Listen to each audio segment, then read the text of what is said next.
So basically, I see culture as one of the spokes of the diversity umbrella, which is one of the ones that I focus on, which is actually really related to my personal life as well.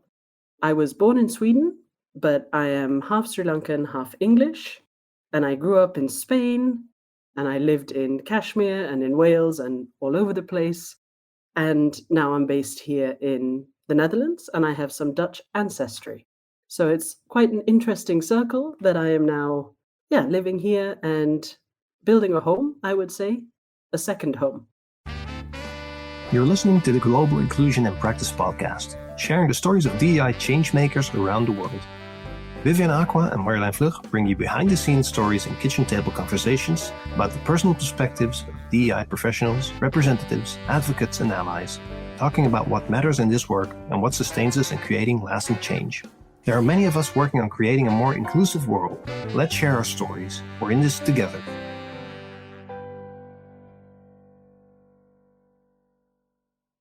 Welcome, Annelie, to the Global Inclusion in Practice podcast. And we are super excited to have you as our guest. And can you introduce yourself to our listeners? Who are you at this moment, professionally and personally?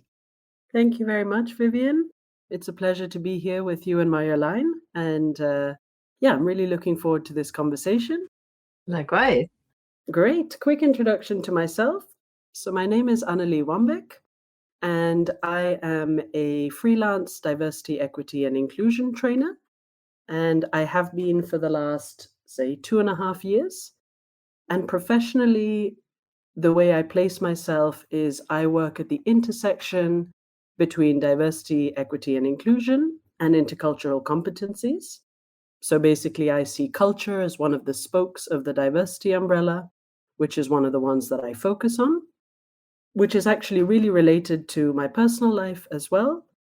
I was born in Sweden, but I am half Sri Lankan, half English, and I grew up in Spain, and I lived in Kashmir and in Wales and all over the place. And now I'm based here in the Netherlands, and I have some Dutch ancestry. So it's quite an interesting circle that I am now, living here and building a home, I would say, a second home. So that's a quick introduction to myself. What you shared about yourself, and it makes me wonder, right? All these places that you have been, what made you end up in the Netherlands? In the Netherlands, of all places. Great question. Well, I actually moved here about 8 years ago for a job. I was working with a research think tank, but it was more the city of Amsterdam which drew me. I had visited before quite a few times, but more the typical touristy, just staying in the center of Amsterdam. And there was something about the city and the country which really appealed to me. And I think for me, it was the balance between, it wasn't clinical. For me, Sweden and the Nordic countries are a bit too sterile and not enough life. And Asia, on the other hand, Sri Lanka, quite chaotic. And I think this was a really nice middle ground. So for me, it was mostly the location which brought me here. And I think now what I've realized is the Netherlands is perfectly positioned as a base for work all around Europe and close to airports and things like that. But I can't think of anywhere else at the moment that I would rather be living, which for someone with itchy feet is quite a big thing to say. Yeah, exactly. And we're happy you're here. And you know, you've seen many places, you've experienced many cultures. So it's interesting to hear that you get to compare and evaluate and then choose what fits you best right now. It's like a Goldilocks factor of this is just right. At least at this point in time. Yeah. What's an essential thing that you would love for our listeners to know about you? Good question. I think one of the main essential things is that for me, my work is not just my work.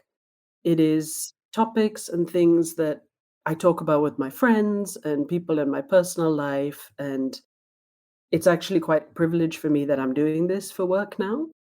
But I really feel very strongly about the why behind the work that I do.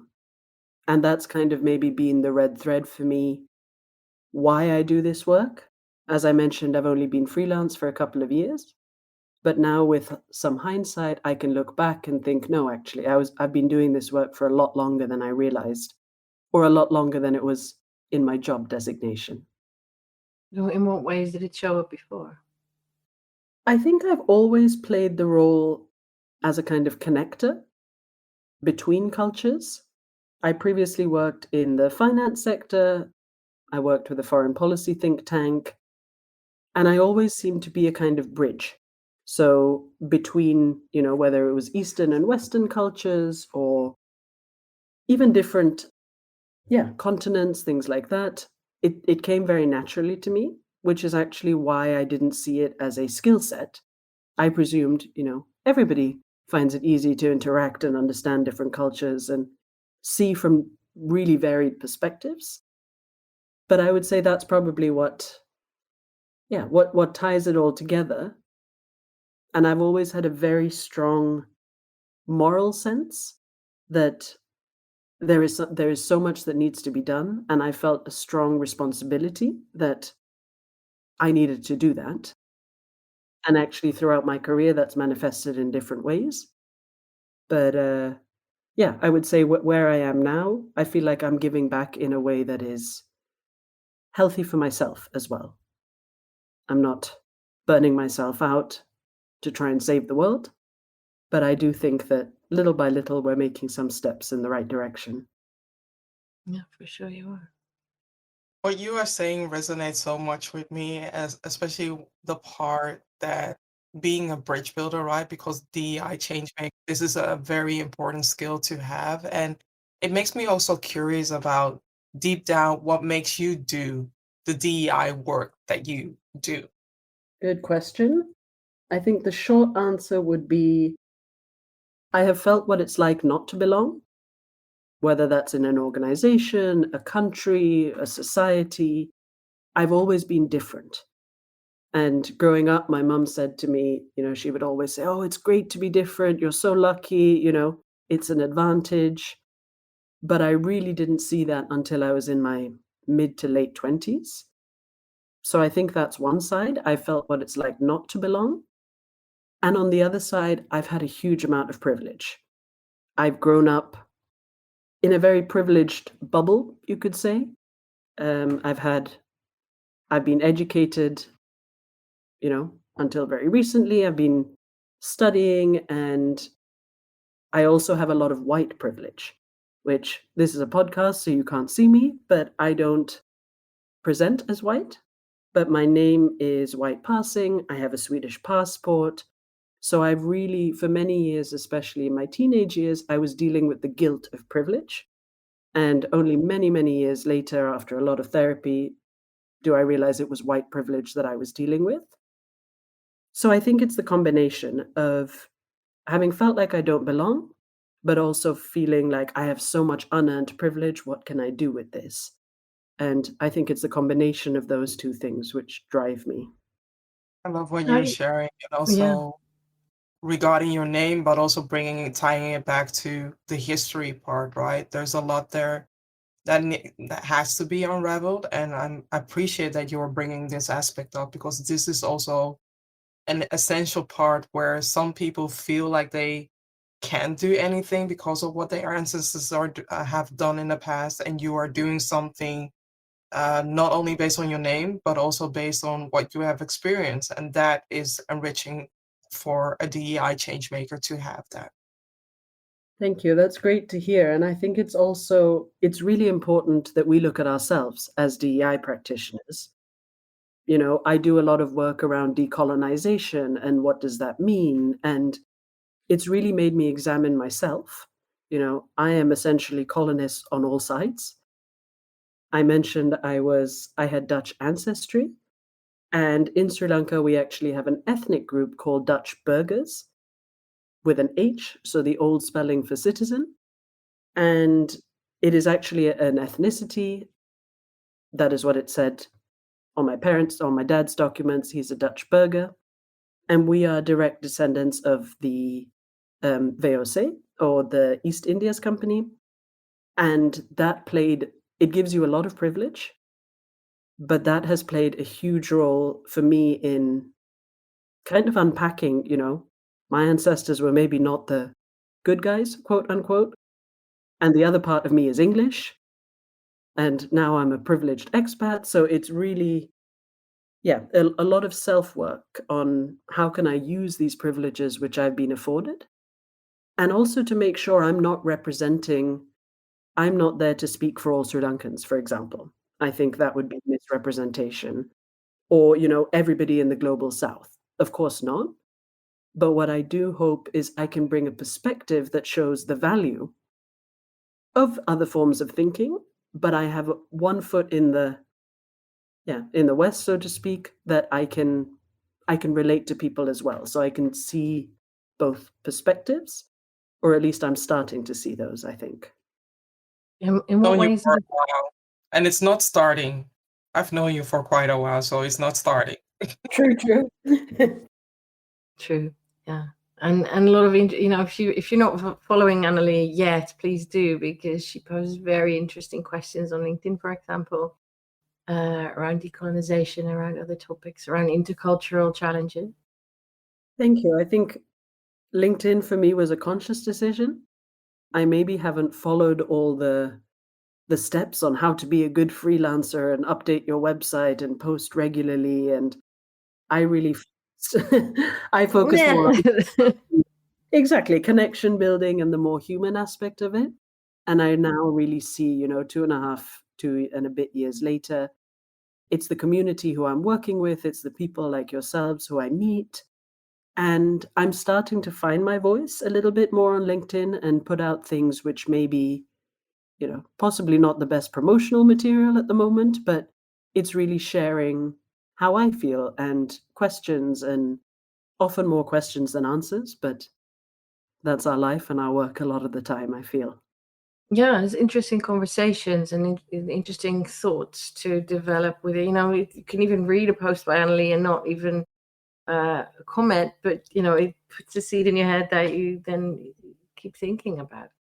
And I really appreciate that about your way of thinking and your way of showing up in this field as well. It's triggering those thoughts and explorations, and in the development of ourselves in this space, decolonizing ourselves and debiasing ourselves for as far as that is possible. So, when does it become a challenge to use your privilege? That is a good question. When does it become a challenge to use my privilege? I think my passport opens doors for me. I have a Swedish passport, so I've had the privilege of never having to apply for visas, never having to jump through any of those hoops, which I know a lot of people close to me have. So I think maybe the struggle for me with my privilege is I haven't earned a lot of this. It was luck of the draw, kind of where you're born, what passport you have, and it's definitely been advantageous to me. As has, I grew up as a third culture kid. We moved every few years. I lived in a different country than both my parents were from, which has immense privilege.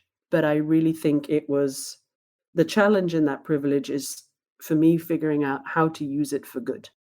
I've always been, I've always felt very strongly about injustice.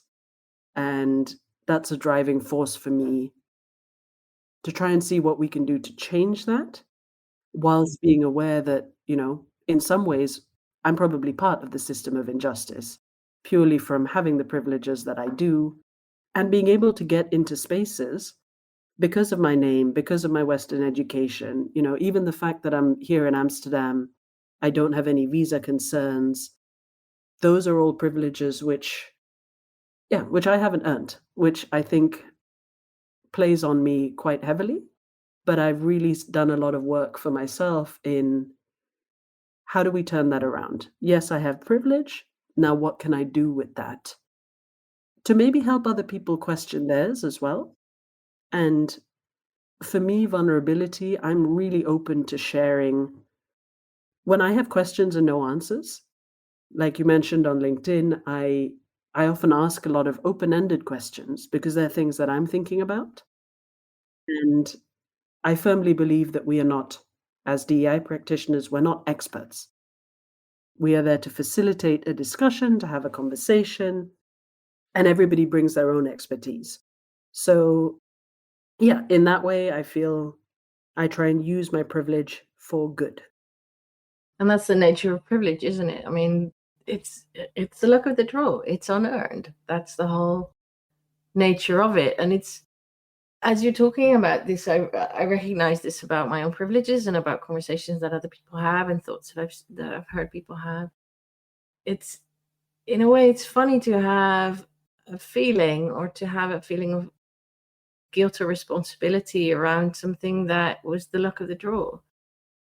And yet that's, first you're not aware of your privileges, then you're aware, and then this was just unearned, this is luck of the draw, but how do I navigate? And then you go into, well, if it's here, how can I use it? I have this money, how can I use it for good? I have this education, how can I use it for good? I have this opportunity to step into spaces and conversations and have a response from certain people when you say something that someone else would not get that response. How do you leverage that? And I think it's also a good example as well for how people sometimes feel joining DEI trainings. It is often people in positions of privilege, often the board or the executive teams or organizations, who are now being confronted with this idea that, maybe you have more privilege than you should. How do you share the power?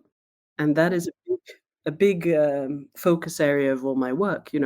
How do power dynamics play into this? And it is very difficult for people to feel like they are giving up some of their power. Whether they are, for example, a straight white man on a board who now feels he needs to give up something. For me, it's really important to help people come to the realization themselves that it's a redistribution of power. We're not giving things up, we're not handing things over, we're redistributing. And when I think of how hard that work is for me as an individual, on an organization level, it's even harder because you have so many players, and it's not just individual power, it's also structural and locational and all the different variables. But yeah, it's not easy, but I don't think it's meant to be this work either. Fair point. When you look at the work that you do within the DEI space, what matters the most to you and why? What matters the most? I would say it depends on the type of work I'm doing. So I primarily work in 3 areas. So I do training, I do keynote speaking, and I do facilitating. For me, the common thread between all of them, what I really want people to come away after any kind of session or interaction with me is engaged. I want people to be curious, to be engaged, and also to be curious about what it is that we don't know. And I think particularly in training sessions, what I find extremely rewarding is when people who are skeptical or who are anti-woke or who have very low expectations come to me afterwards and say, okay, that was not as bad as expected, or actually I learned something, and it made me think. And sometimes that's a few months after the training session, which and I find that really rewarding because it's in a way it's easy to preach to the choir. A lot of people who already see the things we see, it's great to have them in sessions and have them participating. But the real change I find comes from people who have had a shift in perspective. Um, so I think that for me is the most important thing with the training aspect. And with keynote speaking, it's something I love.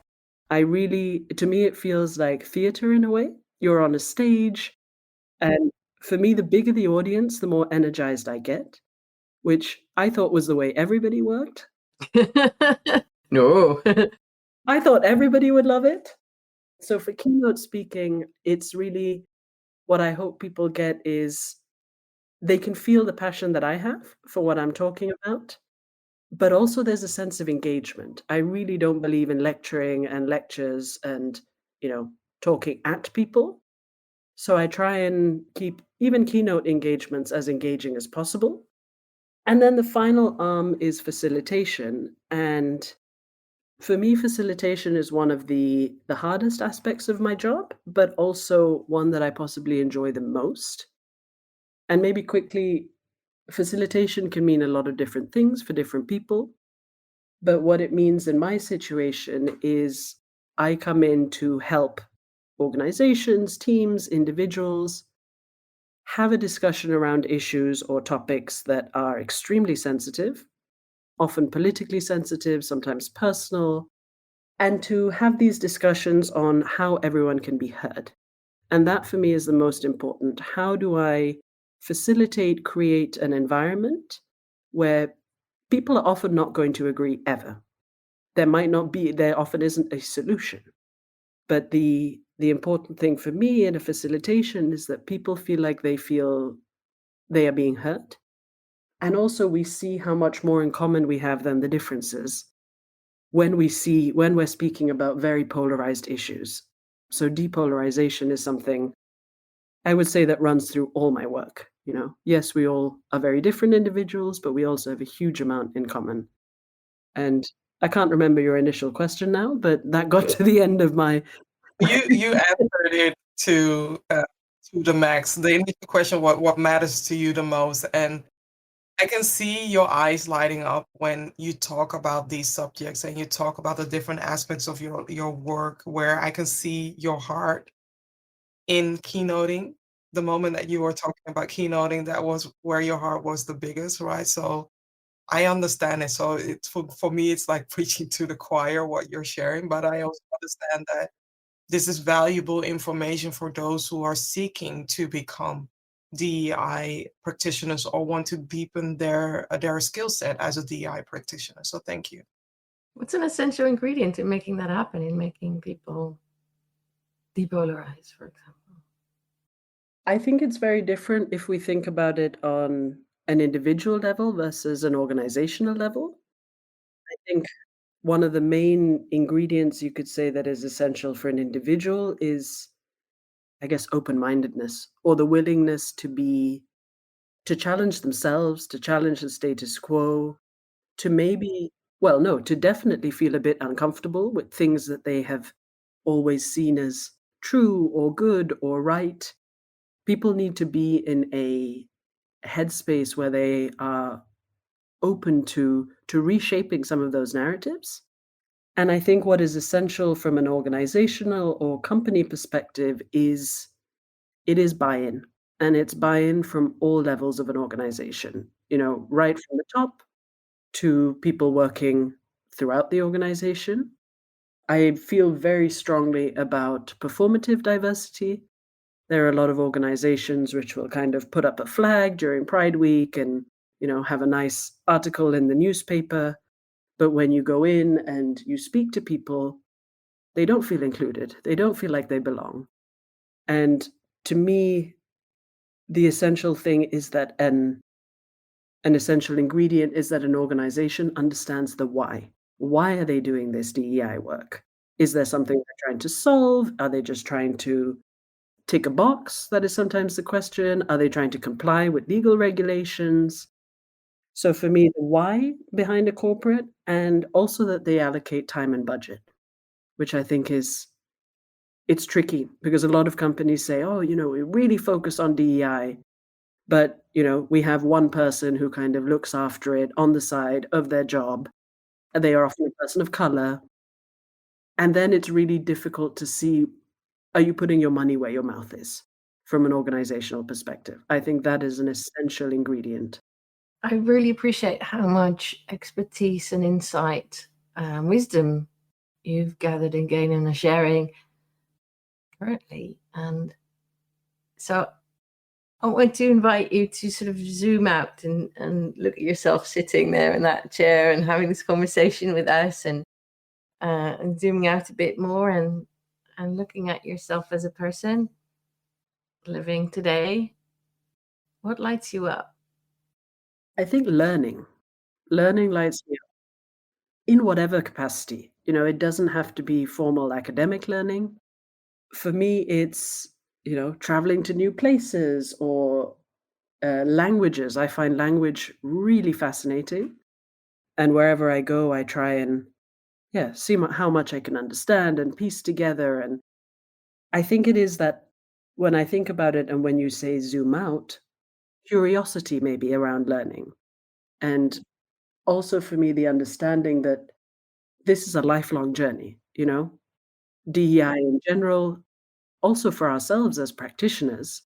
I don't think I will ever reach a stage or get a certification that says, okay, now I'm done. And Well, you don't want to, because then you're done learning, and that's no fun. exactly. So I think for me, it's, yeah, curiosity around learning and realizing how much there is out there. And the more I learn what I don't know. And I think that for me is what drives me, both in my personal life and professional. And it doesn't have to be particularly highbrow learning. I have all kinds of fascinations with documentaries, and I'm often watching sailing and jellyfish and fishing and all kinds of strange random things, but which actually the connection is perspective. It gives me different perspectives. Yeah, so I think that would be what drives me if I zoom out. Yeah, but I'll keep thinking on that. A better answer will probably come to me in 2 weeks. But, now that's where Share it. that's Share it on LinkedIn. There's another post.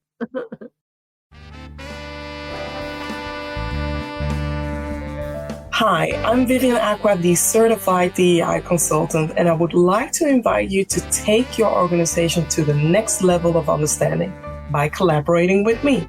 I specialize in helping organizations amplify their DEI initiatives and foster an inclusive environment. Reach out today to learn how I can help your organization unleash its hidden potential and create a culture of belonging. When doing this work, you mentioned that you really like the fact that some of the participants come back to you and say that you have really changed their perspective, or you have really brought them some insights for them to transform their way of thinking and their way of doing. But also doing this work, it comes with hardship. It comes with challenging situations. What do you do to recharge your batteries, and how do you do that? So first, how, and then what do you do to recharge your batteries? That has definitely been a work in progress for me. Um, as much as I love the training, I love the speaking and things like that, it took me a long time to realize the emotional impact that that can have on myself as a practitioner and physical, because as you both know, when you're training, when you're working, all your senses are switched on. And you're trying to speak and also look at people's reactions and feel what is in the room. And that's when I feel my most powerful, when all of those, yeah, when I'm overstimulated in a way. And that is also related to neurodivergence, which I understand, I've explored a little bit, but I realize now that there is a crash that comes after that. So all my energy and focus and things go into what I'm doing. And afterwards, I feel a bit like a deflated balloon. I just kind of don't really know what to do with myself. And what I've realized now for me is that it's really important to take time to decompress after a training. And what that looks like for me is often not interacting with others. I'm usually a very sociable person, but I've worked hard to realize when I'm at the end of my social abilities. And I see the pattern now, that's after a training. So I take the time, a bath, that's usually one of my favorite things to do, to physically decompress and mentally as well. I think it's so easy to not allow ourselves the time to process.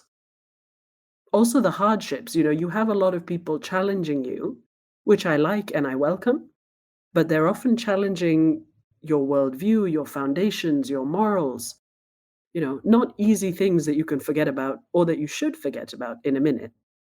So I think my go-to is to try and decompress, to think, by myself and then to process out loud with somebody else.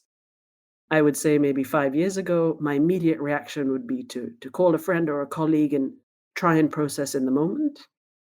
But I realize now with the depth of the work that we're doing, and sometimes how much of other people's feelings and emotions we carry with us, that is still something that I am consciously working on. How do we detach from how do we detach? I think it's ideally you're in a whole different space and you can, go off and sit on an island and think about it. Realistically, that doesn't happen for most of us. So what I try and consciously do now is not schedule things back to back. If I have a training finishing one evening, I know myself the next morning, I'm not going to be at the best, at the height of my powers, so to speak. And I can push through, but I've seen in the past that that doesn't work well. So I think taking care of myself and listening, I've I've been on a journey myself of learning to listen to my body, not just my brain, which for 30 odd years of my life, it was my brain which made all the decisions and very, very good at ignoring my body and what I was feeling. So that's been a personal journey for me, but it's also really helped with my career and my work as a freelancer that, okay, how do I feel now different and what can I do to attend to these feelings? And self-care has really changed now that I work for myself.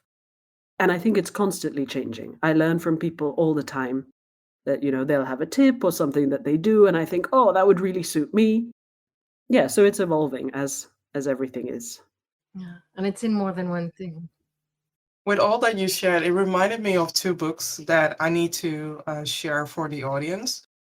One book is The Body Keeps a Score, and with the line of work that we do, the body does keep a score. So find ways for yourself to find an outlet, whether that it's boxing. For me, it used to be boxing. Now I to swimming because of my ankle. And the second thing is there is a different intersectional version of this book, and it's called By My Grandmother's Hands. So it's both books are about trauma, and the work that we do, it touches trauma in a little way, but also in a big way. So the way that you carry trauma within your body, if you don't process that, it will remain stuck, and it causes you to constantly activate your fight, flight, freeze mechanism. So I wanted to share that and handing it over to Marjolein. Yeah, this is very much a part of our work nowadays, and my work as a coach for sure. And you say, it touches on your earlier lived experiences, on trauma that can show up. It touches on your morals, your values that are the deepest core of you. That's what gets touched. That's what gets nudged all the time, and that's why you do it. But that's also what gets into play that doesn't happen in other jobs. And then you need to recharge in different ways. Exactly, and I think it's so important for ourselves as practitioners, but also to let our participants know. A lot of the time we are dealing with extremely heavy topics, things which can provoke trauma. It can uncover all kinds of things from people's past.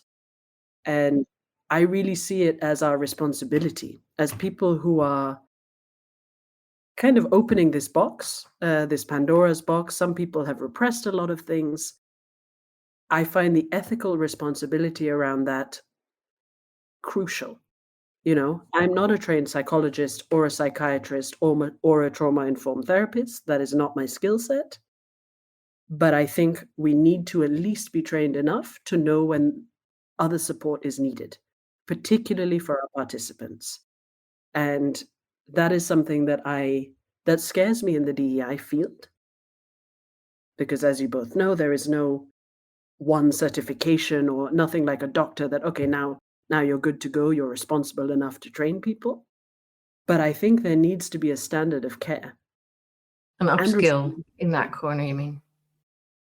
Yeah, I think so. Or relying on people who are experts in the field. So a lot of the work that I do, a lot of organizations that I work with, they will have a psychologist on hand. So which is extremely important, as you both know, when talking about, we're not talking about, yeah, what's your favorite color? It can really be, uncovering some quite deep seated biases you might have about, racism and things like that. And people need to process, and they need a professional sometimes to process that. So I'm very clear to distinguish between what is in my sphere, what am I good at, what is my skill sets, and when do people need somebody else? And ourselves included, with a therapist or a psychologist. Yeah, we can't solve everything on our own, and I think the same applies for our participants. True. Yeah, for participant and even people that you encounter a lot of resistance from, that may be something that gets triggered in them. This has been a coping mechanism that has been pulling them through their life and that they're hanging on to for dear life when it might not be the most effective coping mechanism anymore. But that's hard to get rid of. That's hard to let go of. Exactly, and often we And being able to spot that, I think that's a good skill. That's what I'm a trauma informed coach, so that's the upskill that I've chosen intentionally because it's so much a part of this work, and that's something that I can bring in addition to other people that are specifically trainers and consultants. I'm not that. This is what I bring in for exactly that reason. And I think it's so important to realize that often we are trying to shake people's foundations. We're trying to make them question things that they have maybe believed all their life, or, that they have been raised to think. And Yeah, for generation. generational, exactly. And of course, that's going to make people uncomfortable, and it is going to shake them a little bit. And yeah, we need to take great care in that. And as a DI practitioner, that is something that I think is essential in our profession, to know when somebody else needs to come in and help, like yourself, Marjolein. And there's a responsibility, an ethical responsibility, I think, when you raise things that really shake and question people, their assumptions, their values. It's not enough just to shake them a little bit and then go away and say, okay, you go back to work tomorrow and continue. If you've done your job right, it will shake people a little bit deeper. And that's not a one-off kind of 2-hour, now we're done kind of thing. It's like we've said, it's a journey. And often the hardest part of the journey is the very beginning for people, especially when they're maybe later in life, later in career. This is not something they've had to think about. And suddenly you have these people coming in telling you, give up your power, look at your privilege. It's very difficult for people. And I think we need to realize that with people who are resistant, there is a reason. They're not bad people. I fundamentally believe we are biased because we're human. We have elements of racism because we're human. It is not about pretending that doesn't exist. It's about looking at the why and examining, what has led me to believe this, and how do I question some of these things. But indeed, it's a long process, but I think it's one that it's a privilege to be part of people's journeys. Even if it's just a small part, if it makes them think or ask a question that they wouldn't have otherwise done, I feel really privileged to be on that journey with people. I want to invite you to zoom out again. We're going in a different direction now. So imagine yourself in your future, sitting in a comfy chair, 98 years old. You made it all the way to 98. And as you're sitting there looking at where you are at that moment, feeling the breeze or looking at the sight or smelling what's in the air there, and looking back at your own history, your own life, as you're sitting and looking from there, what do you see about this time in your life, about Annelie? Oh, remember when she was there. What do you notice? Oh, I like that question. I feel a little bit now like I'm on the peak of something very exciting, or I'm kind of climbing a hill or maybe going up a roller coaster, and I know it's going to go all over the place. There is a lot of uncertainty where it's going to go. But I would love to think that when I'm 96 years old and reflecting back, that this was a time in my personal life, in my career, where I really let my passion drive me. And maybe I took some risks. In hindsight, why did I leave a permanent corporate job that was very stable and, decided to go and do this crazy thing on my own? So I'd really like to look back and see this part as a bit of a precipice, as the peak of a roller coaster. And 96-year-old me will know how it turned out. But Whee! exactly. But I think, and I'd also like to look back with pride. I think I'm doing a lot of work on myself as well, which you don't see maybe in my work, but it informs my work hugely. And I can see changes in my own mentality, in my own mental health, and in taking care of myself. So I would love to see this as a time where, yes, I exploded with, amazing opportunities and potential and work things, but I also realize that I need to care for myself physically and mentally. And if I made it to 96, I think I did quite well. But I would like to look back at this time and see it as a turning point of where I started to really have a better sense of self-worth. So I think that's what I would be happy to look back on and think, oh, well done. Or, you had no idea what was coming for you. That is also an option. And you did it anyway. Curious about, because now that you have reflected upon your past life and what you have done, I'm curious about what you would like to explore in the future. I think the problem with me is that it's so many things. I want to explore everything. But I think thinking about narrowing it down, what I really would love to explore more is two areas. So one is really this idea of decolonization, particularly in the humanitarian sector. And that for me is something that I'm working on. But can you decolonize a sector, an industry that was colonial in its making? And for me, this is where really intention and impact come in, because everybody who I work with who works at an NGO, INGO, have the best intentions. They also want to save, quote unquote, save the world or help people. And so it's really hard, particularly with well-intentioned people, to say, look, yes, your intention is good, but your impact, it can come across as white saviorism or neocolonialism or a whole bunch of other things. So that's an area that I want to work a lot more in. And I think the second is experiential learning, particularly experiential DEI learning. It's something that myself and a colleague are working a lot on now. How do you make people feel and really remember that feeling and that learning? And what I've discovered through some certification programs and training is that we need to involve all the senses. So it's not just enough to show people something or to tell them. I've really been playing with how do you incorporate smell and memory and taste and all of those things to really make a training an experience.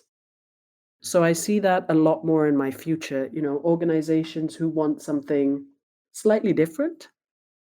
And we work backwards. So what is the outcome you want to achieve? And then we will build a program back from that.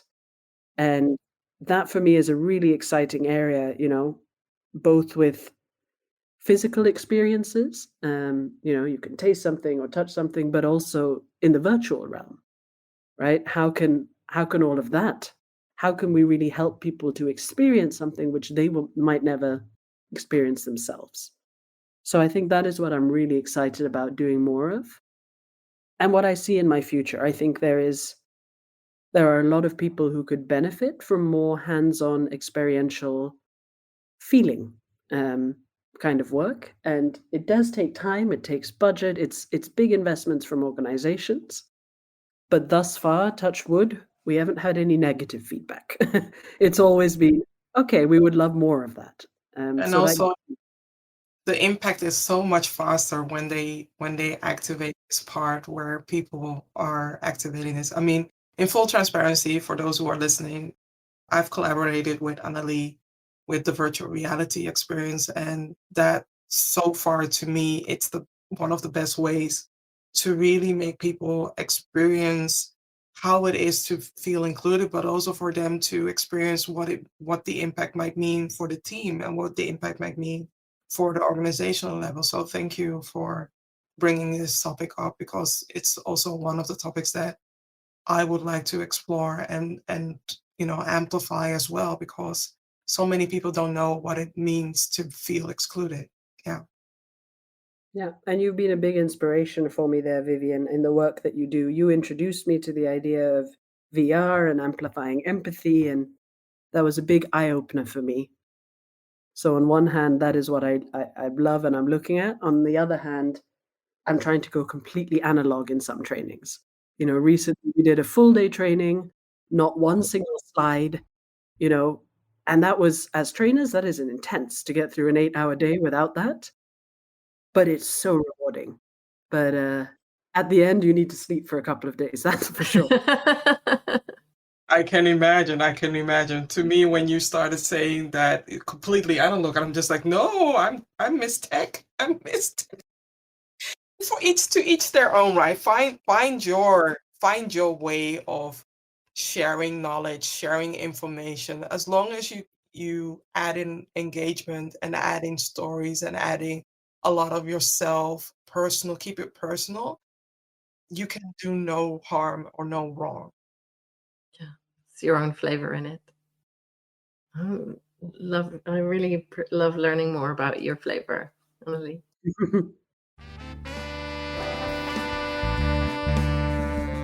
Hey, are you ready to rediscover focus, clarity, and resilience so that you can be a stronger change maker for diversity, equity, inclusion, and belonging?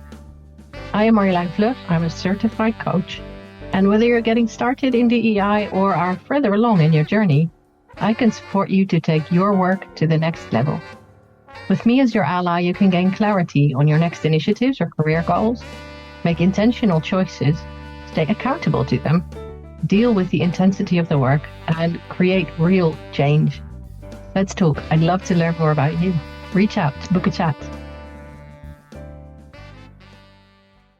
What's your biggest wish? I think my biggest wish is that in 50 years, or I don't know, 100 years if we're less optimistic, we have made ourselves obsolete. You don't need DEI practitioners anymore. You don't need people telling you or demonstrating to you how to be inclusive. What does it mean to belong? My biggest wish is that it becomes so entrenched in individuals, in organizations, that actually we are out of a job. That would be the ideal. Fortunately or unfortunately, I'm not sure I see that in my lifetime.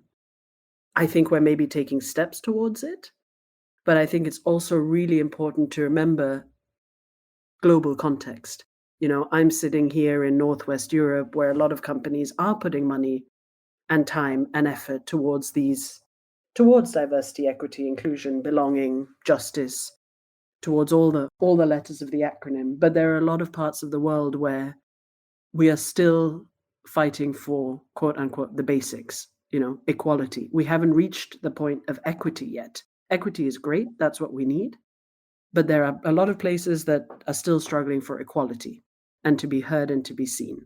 So I think if I was just thinking of Europe or maybe the Western world, there is the possibility that it could be within our lifetime that we don't need us anymore. But I think globally, yeah, I would love a world where everyone instinctively knows and has empathy, and it doesn't need to be something that we teach. It becomes more instinctual, and I think that's how we started as humans, and social conditioning and programming has changed that, and that is not our fault. And I'm not naive and idealistic enough to think that, all of these biases and social pressures will disappear. But maybe in this ideal world, there is some way that people can see the importance of the work that we do, so much so that they do it themselves and they don't need us there gently holding their hands or showing them the right direction, which is what we do. Yeah, they integrate it and we can find other things to do. Oh, there's plenty to do out there, indeed. What are you growing into? I think I'm growing into myself, which feels scary now that I say it, because I hadn't thought about it till you asked the question. But I really think I'm allowing myself to be the version that maybe I always was. The reason I started my company is that so that I can use my difference, my experience as an asset, not an obstacle. I've always felt, oh, you're successful despite, I don't know, your skin color or your body size or whatever it is. But I'm really starting to feel now that maybe it is because of that. And yeah, maybe I feel like I'm growing into myself and that I'm allowing myself to pursue the things which I'm passionate about, and also of finding another way of working. And I think that is something that I do very consciously. And it's something that I also feel a lot of guilt about because a lot of people don't get that choice. So I've really struggled with the idea that I can go to a museum on a Monday morning if I want to. It also means I tend to work on weekends because that's when my brain engages. And, 3 a.m. in the morning is actually my peak creativity time. Not if I have to wake up at 3 a.m. Then no. If I'm still awake from the night before, that's when I completely get going. And I'm leaning into all those things which are my natural tendencies. And I think that's why I feel like I'm growing into myself, but I don't know where that self is going to take me. But I guess that's the nature of growing, right? We don't know where we're going to go with it. Yeah, But we'll ask your 96-year-old self. exactly. But thank you for the question. It's definitely something that I hadn't thought of in that way. But yeah, I'm excited to see where this growth takes me. What would you recommend for all of us to read or watch or listen to? What are the juiciest pieces that you can share with us that you found recently or that are your perennials? Yeah, so many things. But maybe to keep it short and also manageable for our listeners, one thing that I think about often is a very short podcast or a snippet of a podcast around imposter syndrome. And that is really when I started my company, or when you start anything, you don't really know much.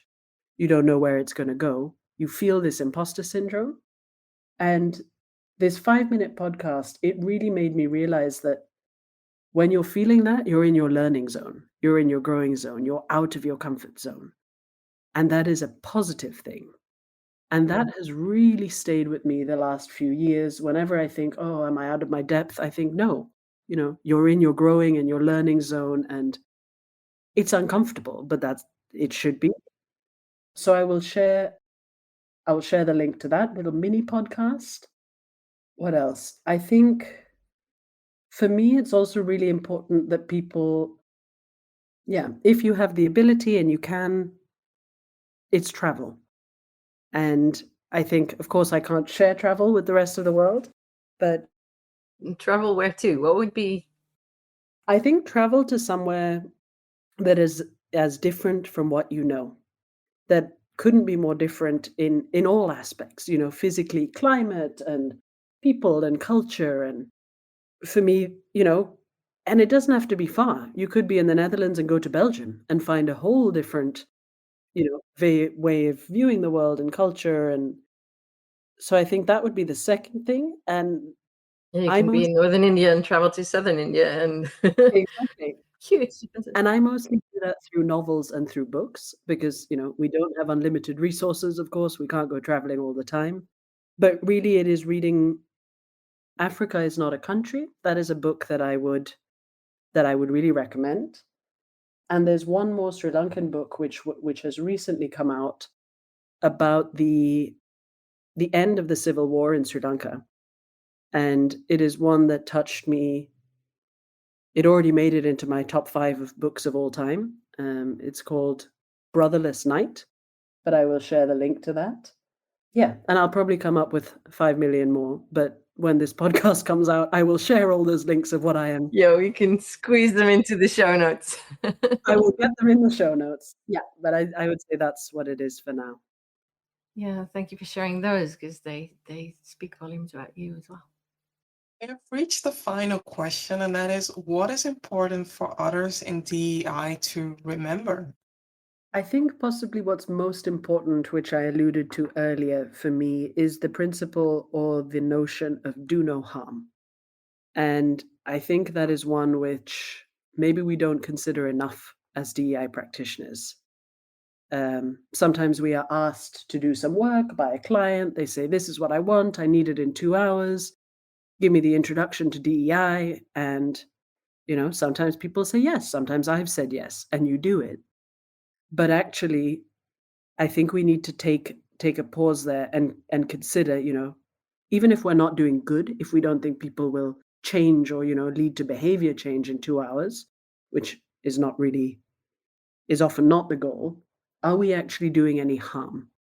And I think it's really crucial as DEI practitioners that we check in with ourselves and with each other, because it's so easy to do something with the best of intentions. And, I've done the same. And afterwards you realize, by giving people a limited amount of information, was that actually worse than not giving it to them at all? And that, I think it's scary, because it sometimes means turning down work, which as a freelancer financially, it's not what you want to be doing. But I think as DEI practitioners, we must also really remember that we need to pass the mic. We need to set an example. And often, people come to me and there are areas which I feel extremely comfortable in, where I know I have lived experience, I have academic experience talking about culture, neurodiversity, DEI, but then there are certain areas like anti-racism work. I know a little bit, but I would not consider myself an expert in the field.